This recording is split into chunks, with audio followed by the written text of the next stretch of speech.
ආයිබෝවන් අද අපි මේ ලැබිලා තියෙන සටහන් ටික අරගෙන කතා කරන්න යන්නේ කොළඹ නගරයේ දැන් ගොඩාක් ප්‍රසිද්ධ තැනක් නෙළුම් කුළුණ ගැන. ඔව්. මේකේ තියෙන විශේෂත්වය මොකක්ද?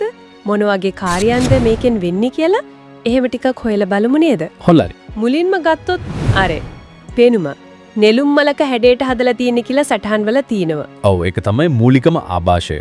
ඇත්තටම කොළඹ අහස දිහා බැලුවම මේක මගහරින්න බැරි තරම් උසයි. හරිම විශේෂයි නේද? ඒක ඇත්ත.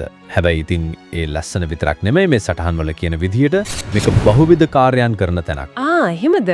මොනවද ඒ? විශේෂයෙන්ම අර විදුලි සංදේශ සේවා, රූපවාහිනී, ගුවන් විදුලි විකාශන, ඒ වගේ දේවල් වලට අවශ්‍ය ඇන්ටනා හයි කරන්න තමයි මේකේ ප්‍රධාන ඉඩකඩ තියෙන්නේ.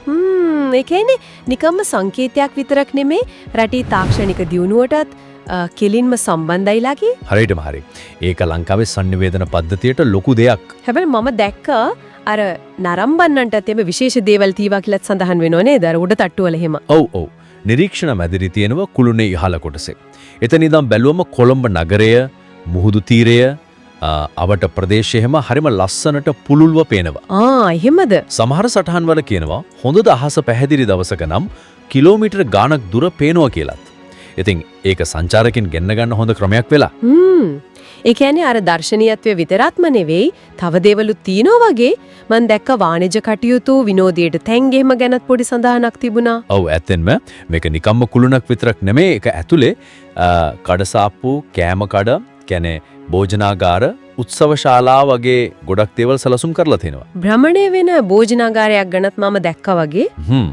ඒකත් විශේෂ දෙයක් විදිහට සමහර තැන්වල සඳහන් වෙනවා.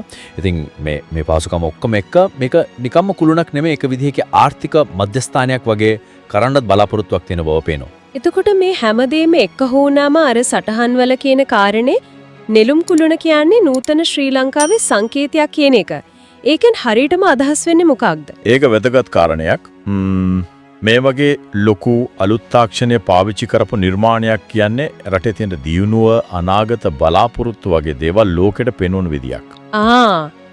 හරි. අනික නෙළුම් මල කියන්නේ අපේ සංස්කෘතියට හුරු දෙයක් නේ. ඒක මේ වගේ අලුත් දෙයක් එක්ක එකතු කරාම අර පරණ දෙයි අලුත් දෙයි අතර සම්බන්ධයක්. වගේ අදහසක් එනවා. ඒ කියන්නේ පෞරාණිකත්වයේ නූතනත්වයේ එකතු වගේ. ඔව් ඒ වගේ දෙයක්. ඉතින් ඒක නිසා දේශීය විදේශීය දෙගොල්ලන්ගේම ආකර්ෂණය දිනාගෙන තියෙනවා කියලත් මේ සටහන් වල කියවෙනවා. ඒ කියන්නේ මේකේ තියෙන පෙනුම උස්ස වගේ දේවල් වලට අමතරව ඒකට දීලා තියෙන අර්ථයත් වැදගත් වෙලා තියෙනවා. හරියටම හරි. හැබැයි ඉතින් මේ වගේ ලොකු ව්‍යාපෘති ගැන කතා කරද්දී එක එක මතයෙමත් තියෙන්න පුළුවන් නේද? ඒ ගැන මොන හරි මේ සටහන් වල තියෙනවද?